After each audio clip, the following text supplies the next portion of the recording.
నమస్తే. నేను మితేష్. చౌటుప్పల్లో ఒక దారుణమైన ఘటన జరిగింది. భార్య భర్తని హతమార్చి చంపేసింది. ఎలా చంపిందో తెలిస్తే మీ అందరూ కూడా షాక్ అవుతారు.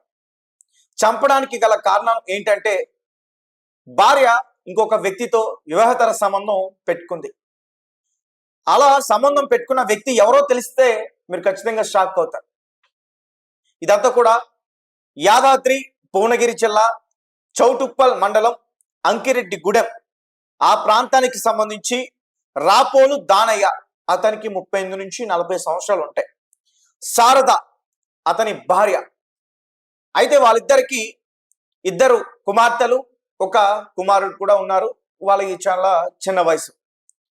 అయితే రీసెంట్ గా పోలీసులు పతంగి విలేజ్, శనిగలగుట్ట, లక్ష్మీ నరసింహస్వామి టెంపుల్ అక్కడ ఒక డెడ్ బాడీ కనిపించిందంటూ కూడా పోలీసులకి సమాచారం ఇవ్వడంతో పోలీసులు చేరుకుని ఈ కేసుని అనుమానాస్పద మృతి కింద కేసు నమోదు చేసుకుని విచారణ చేశారు. అప్పుడు వీరికి సంచలన నిజాలన్నీ కూడా బయటపడ్డాయి. ముందు అసలు శారద గురించి మాట్లాడుకుందాం. అసలు ఆమె ఎవరితో ఈ వివాహేతర సంబంధం పెట్టుకుంది, ఆ వ్యక్తి ఎవరు, అలాగే ఊర్లో కూడా చాలా సంబంధాలు ఉన్నాయంటున్నారు. ఇవన్నీ కూడా నేను క్లియర్ గా చెప్పి అసలు తర్వాత క్రైమ్ ఏం జరిగిందనే దాని గురించి వివరించే ప్రయత్నం చేస్తాను. సో రాపోలు దానయ్య, శారద భార్యాభర్తలు, చాలా మంచి జీవితం, పొలం ఉంది.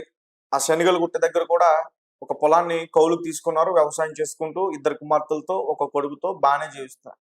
అయితే శారద అతని భర్త రైతు కాబట్టి ఎప్పుడు కూడా పొలం పనులు, ఆ పనులు, ఈ పనులు చేసుకుంటూ బయట ఉండేవాడు. అదే టైంలో వేరే వ్యక్తులతో వివాహేతర సంబంధం పెట్టుకుంది. 2 సార్లు అయితే ఇద్దరు వ్యక్తులతో లేచిపోయి వెళ్ళిపోయింది, జంపు. అయితే దానయ్య ఇద్దరు ఆడబిడ్డలు ఉన్నారు, ఒక కుమారుడు ఉన్నారు, చాలా చిన్నవాళ్ళు. తల్లి లేకపోతే వాళ్ళు చాలా ఇబ్బంది పడతారని చెప్పి, సరే జరిగింది ఏదో జరిగిపోయింది, నువ్వు అలా చేయొద్దు, నువ్వు మారు, నా కోసం కాదు మన బిడ్డల కోసం, నువ్వే కదా వారిని కన్నది, కాబట్టి నువ్వు వాళ్ళ కోసమైనా ఆలోచించి, నేను ఇబ్బంది పెట్టను, నీకు నచ్చినట్టు నేను ఉంటాను, నీతో నీకు కావాల్సిన ఏర్పాట్లు నేను చేస్తా, ఒక భార్యగా నిన్ను ఎలా చూసుకోవాలో నేను అన్ని రకాలుగా చూసుకుంటా, ఏం చేస్తావు నన్ను ఏం అడగొద్దు, కానీ నిన్ను బాగా చూసుకుంటా అంటూ కూడా చెప్పి ఆమెని 2 సార్లు వెనక్కి తీసుకొచ్చాడు. అయితే పోలీస్ యొక్క ఎంక్వైరీలో ఈమె ఆ గ్రామానికి సంబంధించి, ఆ మండలానికి సంబంధించి రాజకీయ నేతలు, లోకల్ లీడర్స్, చిన్న చిన్న వాళ్ళు ఉంటారు కదా, వాళ్ళతో కూడా ఈమె వేరే సంబంధాలు పెట్టుకుంది. సోషల్ మీడియాలో కూడా ఆమెకి కొన్ని అకౌంట్స్ ఉన్నాయి. ఆ అకౌంట్స్ ని చూస్తే పోలీసులకి ఇవన్నీ కూడా తెలిసాయి. సో దానయ్య పెద్దగా చదువుకోలే, అతనికి ఏం తెలియదు, ఈ సోషల్ మీడియా నాలెడ్జ్ లేదు అతనికి. సో ఈమె ఏం చేస్తుంది అనేది కూడా తెలియదు. స్మార్ట్ ఫోన్ లో ఈమె ఇన్ని వ్యవహారాలు కొనసాగిస్తుందనే విషయం కూడా పాపం అతనికి తెలియదు. సో అలా జరిగింది. అయితే ఈసారి అంటే బయట కాకుండా ఇంట్లో వ్యక్తితోనే ఆమె ఒక అఫైర్ అయితే పెట్టుకుంది. ఆ వ్యక్తి ఎవరో కాదు, వరసుకి కొడుకయ్యే వ్యక్తి చింటూ అలియాస్ శివ. దానయ్య వాళ్ళ అన్న కొడుకు, సొంత అన్న కొడుకు. అంటే శారద శివకి పిన్ని వరుస అవుతుంది, చిన్నమ్మ అంటారుగా ఆ వరుస అవుతుంది. ఒక రకంగా చెప్పాలంటే తల్లితో సమానం. సో వాళ్ళిద్దరు సంబంధం పెట్టుకుని దానయ్యని చంపేయాలని చెప్పి డిసైడ్ అయ్యారు. చంపేయడానికి కూడా కారణం ఉంది. ఎందుకంటే ఒకరోజు దానయ్య పొలానికి వెళ్ళాడు. మా ఆయన ఎప్పుడు వస్తాలే, ఇంకా ఈమె నచ్చినట్టు ఉండాలని చెప్పేసి అనుకుంది. చింటూని ఇంటికి పిలిచింది. వీళ్ళిద్దరు కూడా వీళ్ళ వ్యవహారం కొనసాగిస్తున్నారు. అదే టైంలో సడన్ గా దానయ్య వచ్చేసాడు. ఇదేంటి అంతసేపు చూసిన డోర్ తీయట్లా, బాత్రూమ్ వెళ్దాం అంటే డోర్ తీయట్లా, ఏంటి అసలు అని చెప్పేసి బాత్రూమ్ డోర్ బలంగా లాగాడు. రెడ్ హ్యాండెడ్ గా ఇద్దరు బట్టలు లేకుండా దానయ్య కంటికి చిక్కారు. ఆ విషయాన్ని రచ్చ చేయకుండా చింటూకి, అరే పరువు పోతుందిరా, మన కుటుంబాన్ని ఊర్లో విలేస్తారా, తప్పురా, ఇది వరుసకు పిన్నురా, నీకు తల్లితో సమానంరా అని చెప్పి మందలించే ప్రయత్నం చేశాడు. అలాగే భార్యను కూడా మందలించే ప్రయత్నం చేశాడు, తప్పు ఇట్లా చేయకూడదు అని చెప్పి. తర్వాత లేదు బాబాయ్, నేను అందుకు రాలేదు, నువ్వు ఏదో అనుకుంటున్నావు, మొత్తం మీద కన్విన్స్ చేయడానికి ప్రయత్నించాడు. పాపం అతనికి ఏం తెలియదు కదా. అయితే మొత్తం మీద ఎవరికి తెలియకుండా ఆ విషయాన్ని మూడో కంటికి తెలియకుండా ఒక టెంపుల్ దగ్గరికి తీసుకెళ్లి దానయ్య ఆ శివతో ప్రమాణం చేయించుకున్నాడు అనమాట. అరే దేవుడి మీద ఒట్టేసి చెప్పు, ఇక నుంచి అలాంటి వ్యవహారం నువ్వు కొనసాగించొద్దు, ఆ పిన్నితో ఇవన్నీ కూడా వద్దు అని చెప్పేసి ప్రమాణం చేయించుకున్నాడు. ఓకే. సో దాని తర్వాత భార్య బాగానే ఉంటుంది కదా అని చెప్పేసి అనుకున్నాడు. కానీ తెలియకుండా చాలా సార్లు కూడా కలిశారు. అలా కలిసినప్పుడు ఈసారి చూసింది ఎవరంటే దానయ్య చిన్న కొడుకు. చూసేశాడు వాళ్ళిద్దరిని, వాళ్ళ అన్న వాళ్ళ అమ్మ. మరి అన్నయ్య కదా చింటూ, పెదనాన్న బిడ్డ. సో ఆ విషయాన్ని వాళ్ళ నాన్నకి చెప్పాడు. నాన్న, నువ్వు మొన్నేమో వార్నింగ్ ఇచ్చావు, అమ్మని తిట్టావు, కొట్టావు, వాళ్ళిద్దరు నీకు తెలియకుండా కలుస్తున్నారు, ఇదిగో అని చెప్పేశాను. అప్పుడు ఆ తండ్రి ఏం చేశాడంటే ఆ కొడుకుని కొట్టాడు. తప్పు, అమ్మ గురించి అలా చెప్పకూడదు, ఎవరు అడిగినా నాకు వెంటనే చెప్పు, అమ్మ గురించి నువ్వెవరికి చెప్పకూడదు అని చెప్పేసి చెప్పాడు, పరువు పోతుంది అని చెప్పి.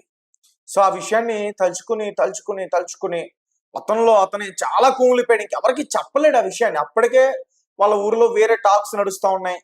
ఏదో కొన్ని రోజులు గడుస్తున్న కొద్దీ అవన్నీ కూడా మర్చిపోయి వాళ్ళ సాధారణ జీవితాన్ని గడుపుతున్నారు అనుకునే టైంలో ఇక్కడ ఇంకొకటి జరుగుతుంది. సో ఇంకా తట్టుకోలేకపోయాడు. సరే వదిలేశాడు. ఇంకా ఓకే, మళ్ళీ క్షమించాడు. అంటే భార్య ఎంత తప్పు చేసినా క్షమించి వదిలేశాడు. దానికి కారణం ఏంటంటే పిల్లలు, ఇద్దరు ఆడపిల్లలు, ఒక కొడుకు. వారు అన్యాయం కాకూడదు, తల్లి లేకపోతే వాళ్ళు చాలా ఇబ్బంది పడతారు అని ఆలోచించి వదిలేశాడు. సో ఆమె ఏం చేస్తుందో తెలుసా,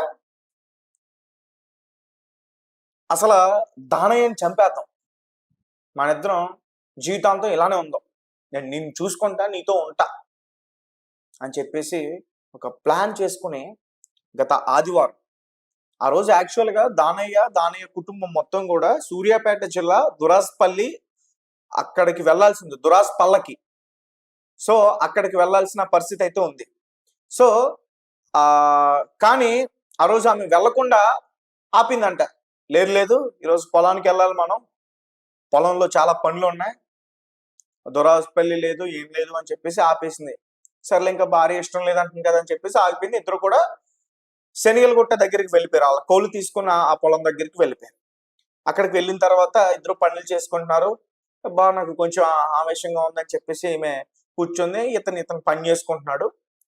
అయితే ఇదేంటి ఎంతసేపు చూసినా రావట్లేదు, శారదా అంటూ కూడా పిలిచాడు ఆమె పలకట్ల, ఏంటి ఏదో మెదులుతుందని చెప్పేసి చూస్తే వాళ్ళిద్దరు కూడా బట్టలు లేకుండా రెడ్ హ్యాండెడ్ గా మళ్ళీ దొరికేశారు. ఈసారి దానయ్యకి విపరీతమైన కోపం వచ్చింది. ఏంటి నా జీవితం ఇంకెన్ని రోజులు ఇలా అని చెప్పేసి నేను ఇబ్బంది పడాలని చెప్పేసి ఆ శివగాడిని కొట్టబోయాడు. చంపేసిన పాపం లేదు, కానీ కొట్టబోయాడు. అదే టైంలో వాళ్ళు ఏం చేశారంటే దానయ్య కాళ్ళు పట్టుకుంది భార్య, శివ ఏమో ఒక బండరాడు తీసుకుని ఆ దానయ్య తలపైన దాడి చేశాడు. ఫస్ట్ వెనక భాగం పైన దాడి చేశాడు. దాని తర్వాత అతను స్పృహ కోల్పోయాడు. ఇంకా అరుస్తున్నాడు, ఇంకా నన్ను కాపాడండి అని చెప్పేసి. సో అతని మాటలు బయటికి రాకుండా వాళ్ళ టవళ్ళు ఉంటాయి కదా, రుమాళ్ళు ఉంటాయి, ఆ రుమాలతో అతను నోరుని మూసేసి ఊపిరాడకుండా చంపేసి అతను చనిపోయాడని తెలిసినా కూడా మళ్ళీ అతను ఆ బాడీ పైన దాడి చేసి మళ్ళీ బతికేస్తాడేమో, వాళ్ళకి తెలీదు వాడు చచ్చిపోయాడా చనిపోలేదు అనేది కూడా తెలియదు వారికి. సో